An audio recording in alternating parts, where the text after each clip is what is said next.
গতকাল অর্থাৎ 1 সেপ্টেম্বর দিনটি পুলিশ দিবস হিসেবে পালন করা হয়। সেই মতো দিনটিকে উদযাপন করলেন পূর্ব বর্ধমান জেলা যুব তৃণমূল কংগ্রেসের সহ সভাপতি রহমত মোল্লা। পশ্চিমবঙ্গ পুলিশ ও কলকাতা পুলিশ সর্বদাই সাধারণ মানুষের পাশে থাকেন, তাই পুলিশের অবদানকে সম্মান জানাতে রাজ্যের মুখ্যমন্ত্রী মমতা বন্দ্যোপাধ্যায় 1 সেপ্টেম্বর দিনটি পুলিশ দিবস হিসেবে ঘোষণা করেন।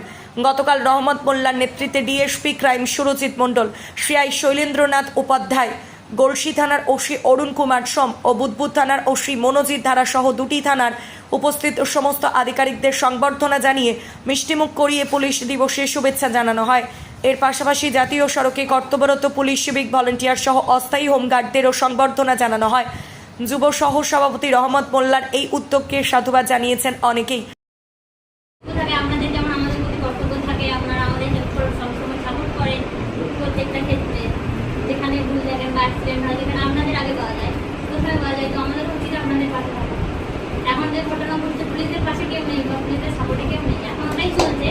তো আমাদের উচিত আপনাদের পাশে কিছু জনের উচিত থাকা, তাই না? এবার অনেকে যেরকম বলছে পুলিশ খারাপ, এই সেই, আমি ওটা মনে করি না, কারণ পুলিশের যেটা ডিউটি তারা সেটা করছে, এটাই আমি মনে করি। তো সেই জন্যই আমার আসার, এই জন্য এখানে আসা।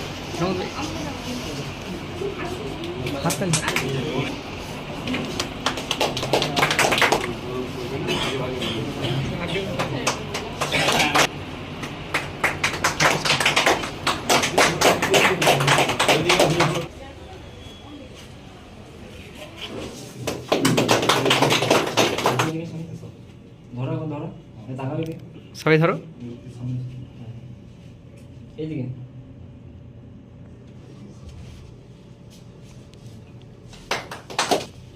এইদিকে এইদিকে তাকাও।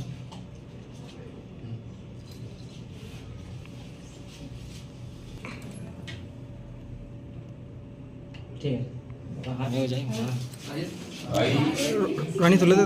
আজ আমাদের কর্মসূচি ছিল, আজকে আমরা এই বোনেদেরকে নিয়ে আমরা পুলিশ দিবস, আজকে জানেন 1 সেপ্টেম্বর আজকে আমাদের পুলিশ দিবস, সেই জন্য আমরা প্রথমেই থানায় গিয়েছিলাম বোনেদেরকে নিয়ে।